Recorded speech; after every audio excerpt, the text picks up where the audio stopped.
ඇස සහ පෙනුම අතර සම්බන්ධතාවය ඇති කරන්නේ කවුද? ඒ වැඩේ කරන්නේ ආලෝකය විසින්. ආලෝකයට හැකියාව ලැබිලා තියෙනවා අපි දකින දේ කෙරෙහි විශාල විපර්යාසයක්, විශාල වෙනස්කමක් ඇති කරන්න. අද මේ වීඩියෝ එකෙන් මම ඔබත් එක්ක කතා කරන්නේ හරි අපූර්ව ලස්සන කාරණයක් ගැන.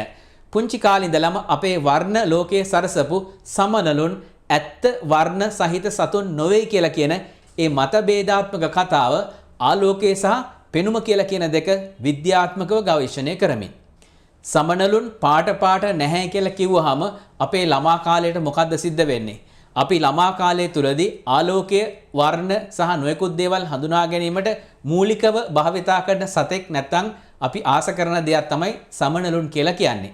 ඇත්තටම සමහරක් සමනලුන්ගේ වර්ණය අපි දකින නියම වර්ණ, බිත්තියක ගාලා තියෙන, කඩදාසියක ආලේප කරලා තියෙන, තීන්ත ටින් එකක් ඇතුලේ තියෙන වර්ණ වලට සමාන විදිහකට නිර්මාණය වෙච්ච දෙයක් නෙමෙයි. මේක අපිට ඉතාමත්ම පැහැදිලිව පියවර කීපයකින් මේ වර්ණ ඇති වෙන්නේ කොහොමද කියලා කියන එක අපි අද සලකලා බලමු. විශේෂයන් කීපයක් හැරුණු කොටගෙන බොහෝ සමනලුන්ගේ පියාපත්වල වර්ණ සකස් වෙලා තියෙන්නේ හරි අපූර්ව ආකාරයට. ඒවා මම අර කලින් සඳහන් කරා වගේ අපි දකින true colors නෙමෙයි ඒවයි අන්තර්ගත වෙලා තියෙන්නේ. අපි ඉතාමත්ම විශාල කරන ලද පියාපතක් නැත්නම් සමනලයේ තටුවක් බැලුවොත් එහෙම ඒක හැදිලා තියෙන්නේ ඉතාමත්ම සියුම්ව සකස් වෙලා තියෙන නැත්නම් අපි කියනවා මයික්‍රෝ ස්ට්‍රක්චරල් ක්‍රමයකට සකස් වෙලා තියෙන පුංචි පතුරු වගේ ස්වභාවයකින්. හරියටම මේක අපිට පැහැදිලි කරගන්න පුළුවන් උළු වහලක උළු කැට තැම්පත් කරලා තියෙනවා වගේ එකිනෙකකට පිළිවෙලින් සකස් වෙලා තියෙන පුංචි කොරළ වලින් තමයි මේ පියාපත සම්පූර්ණයෙන් වැහිලා තියෙන්නේ.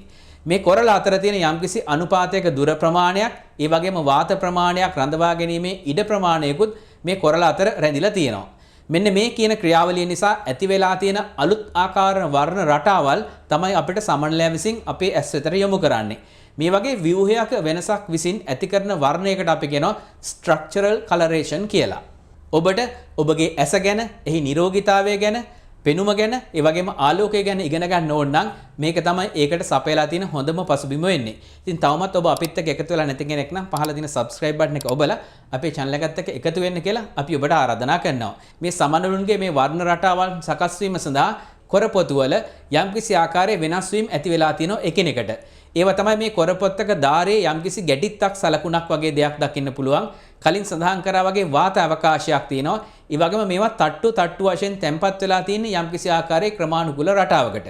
මෙන්න මේ තැම්පත් වීම නිසා මේවා මතට වැටෙන ආලෝකයට අපි මෙච්චර කාලයක් ඉගෙනගෙන තියෙන ආලෝක සංසිද්ධීන් කීපයක් එකවර ඇති වෙලා තමයි අපූර්ව වර්ණ රටාවන් ඇති වෙලා අපේ ඇස් වෙතට ලස්සන සමනලයක් දකින්න හම්බ වෙන්නේ මෙන්න මේ කියන ආලෝකයට සිද්ධ වෙන විපර්යාස රාශියක ප්‍රතිඵලයක් හැටියට.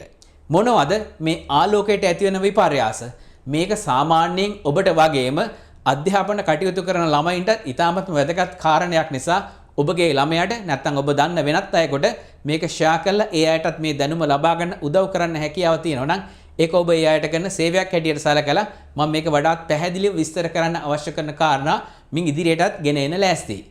ඔබට එවැනි අවශ්‍යතාවයක් තියෙනවා නම් මේක නැත් තවත් විද්‍යාත්මක කරුණු ගැඹුරට හදාරන්න පල්ලෙහැන් බටර්ෆ්ලයි කියලා කමෙන්ට් එකක් යොමු කරන්න අමතක කරන්න එපා.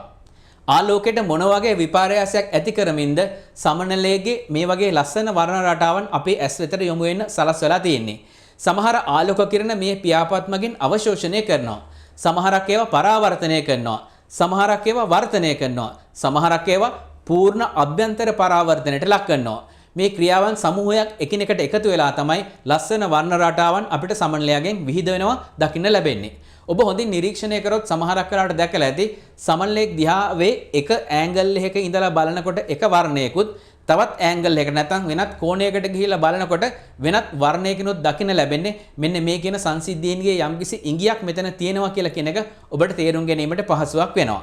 ඒ වගේම ඔබ දන්නා කාරණයක් තමයි ආලෝකයේ වැඩිපුරම ශක්තිය තියෙන පරාසය නැත්නම් ශක්තිය තියෙන ආලෝකය වෙන්නේ නිල් පැහැයට හුරු ආලෝක කොටස් වල. එනිසාම තමයි වැඩිපුර ප්‍රමාණයක් පරාවර්තනය කළ පිටතට නිකුත් කරන වර්ණයත් ඒක හැටියට සැලකුවොත් එහෙම බොහෝ සමනලුන්ගේ නිල් පාටට හුරු වර්ණයන් ප්‍රචලිතව පේන්න හේතුව මේ වගේ සංසිද්ධීන් ගොඩකගේ ප්‍රතිඵලයක් හැටියට නිල් පාට වැඩිපුර පරාවර්තනය කළ එළියට නිකුත් කරන නිසා. ඊට අමතරව පූර්ණ අභ්‍යන්තර පරාවර්තනය වර්තනය වගේ සිද්ධීන්ට ලක් කරලා අනිකුත් වර්ණ අපි කියනවා ඩිස්ට්‍රැක්ට් කරනවා එහෙම නැත්නම් ඩිෆියුස් කරන නිසා වෙනත් වර්ණ රටාවන් මේ නිල් පාට අතර මැවිලා පේන්න පටන් ගන්නවා. බොහෝ සමනලුන්ගේ වර්ණය කලින් සඳහන් කරපු ස්ට්‍රක්චරල් කලරේෂන් එහෙම නැත්නම් ඒ ස්ථානීය මත ස්ට්‍රක්චර් එක මත ගොඩනැගෙන වර්ණයක් වුණාට සමහරක් සමනලුන්ගේ වර්ණය through pigmentation එහෙම නැත්නම් ඇත්ත වර්ණයන් එකතු වෙලා හැදිච්ච අවස්ථාවනුත් තියෙනවා. උදාහරණයක් හැටියට අපි ගත්තොත් එම කහ පාට, තැඹිලි පාට, දුඹුරු වර්ණයන් වගේ තියෙන සමනලුන්ගේ ඒවට හේතු වෙන්නේ ඇත්ත පිග්මන්ටේෂන් එකක්. එහෙම නැත්නම් සත්‍ය වර්ණයක් මතට ආලෝකයේ වැදිලා සිදු කරන පරාවර්තනයක් නිසා තමයි එවැනි වර්ණයන් අපිට දකින්න හම්බ වෙන්නේ. ඒ නිසා බොහෝ සමනලුන් මේ වර්ග දෙකම ඒ කියන්නේ ස්ට්‍රක්චරල් කලරේෂන් සහ පිග්මන්ටඩ් කලරේෂන් කියලා කියන දෙකම එකට එකතු වෙලා හැදිලා තියෙන නිසා අපිට මේ දෙකේ මිශ්‍රණයක් හැටියට තමයි දකින්න හම්බ වෙන්නේ. මම කලින් සඳහන් කරපු විශේෂ කමෙන්ට් එකට අමතරව ඔබට මේ හා සම්බන්ධයෙන් තියෙන ඕනෑම ගැටලුවක් අප වෙතට යොමු කරන්න පුළුවන්. ඒ වගේම පසුගිය වසර දශක දෙකමාරකට ආසන්න කාලයක් දෘෂ්ටි විද්‍යා ශ්‍රේෂ්ඨයේ මම ලබාගත දැනුම සහ අත්දැකීම් ඔබගේ ඇස්වල තියෙන යම්කිසි ආකාර ගැටලුවකට විසඳුමක් සපයා ගැනීම සඳහා භාවිතා කරන්න නැත්නම් යොදා ගන්න දැන් අවස්ථාව තියෙනවා. ඒ සඳහා ඇක්ලෝ කියලා කියන සායනික නාමය යටතේ මගේ සායනික කටයුතු පවත්වාගෙන යනවා. ඔබට මගේ සේවය ලබා ගන්න අවශ්‍ය නම් පහලින් දක්වන අංකයට WhatsApp පණිවිඩයක් එවලා ඔබගේ සායනික සැසිය අපත් සමග ලබා ගන්න අවස්ථාවක් යොමු කර ගන්න පුළුවන්. ඒ වගේම ඒ හා සම්බන්ධ වෙලා තියෙන පෝෂණ විද්‍යා දැනුමත් මෙවැනි වූ අක්ෂි පරීක්ෂණයකදී ඔබට ලබා ගන්න පුළුවන්කම ලැබිලා තියෙන නිසා ඒක අමතර වාසියක් හැටියට ඔබට ලබා ගන්න අවස්ථාව මෙහිදී ලබා ගන්න පුළුවන්. මේ විදිහට බලනකොට සමනලුන්ගේ මේ වර්ණය ලබා දීලා තියෙන්නේ රසායන විද්‍යාව මගින් නෙමෙයි භෞතික විද්‍යාව මගින්. මොකටද මේ සමනලුන්ට මේ වගේ වර්ණ විපර්යාසයන් රාශියක් ඇති කරගන්න අවශ්‍යතාවය ලැබිලා තියෙන්නේ? බොහෝ වෙලාවට ඒගොල්ලන්ගේ ලිංගික කාර්යයන් කරගෙන යාම සඳහා මේ වර්ණ විපර්යාසයන් ඒගොල්ලන් කාලෙන් කාලයට භාවිතා කරනවා. ඒ වගේම තමයි ඒගොල්ලන්ගේ ආරක්ෂාව නැත්නම් වෝනින් සයින් එකක් හැටියට නොයෙකුත් ආකාරයේ වර්ණ රටාවන් වර්ණයන් භාවිතා කරනවා අනිත් අයට අනතුරු හැඟවීම සඳහා. ඒ වගේම තවත් වැදගත් කාරණයක් තමයි කැමෆ්ලාජ්. ඒ කියන්නේ තමන් ඉන්න පරිසරයේ සැඟවී සිටීම සඳහා. තවත් කාරණයක් මේකට එකතු කරොත් එහෙම තමන්ගේ වර්ගය නැත්නම් තමන්ගේ ස්පීසිස් එක තවත් වෙනත් කෙනෙක්ගෙන් වෙන් කරලා හඳුනා ගැනීම සඳහා මේ වගේ ලක්ෂණ භාවිතා කරනවා. සමනලුන්ගේ පමණක් නෙමෙයි සමහරක් අවස්ථාවන්වල පක්ෂීන්ගේ වර්ණ රටාවේ වෙනස් වීමටත් මම මේ කියන කාරණේ බලපානවා. එහෙමනම් ඔබට දැන් තේරෙනවා ඇති ඇසත් පෙනුමත් ආලෝකයත් කියලා කියන තුන් විදියට හැසිරුණොත් එහෙම අපිට දකින්න ලැබෙන දේ අපි විශ්වාස කරන දේ නොවන බවට පත් වෙනවා. ඉතින් මේ වගේම ඊ타ත්ම වැදගත් විද්‍යාත්මක කරුණු රාශියකින් සමන්විත වෙච්ච තවත් අපූර්ව වැඩසටහනක් රැගෙන ඔබ හමුවට පැමිණීමේ බලාපොරොත්තුවෙන් ඔබෙන් සමුගන්නවා. ස්තුතියි.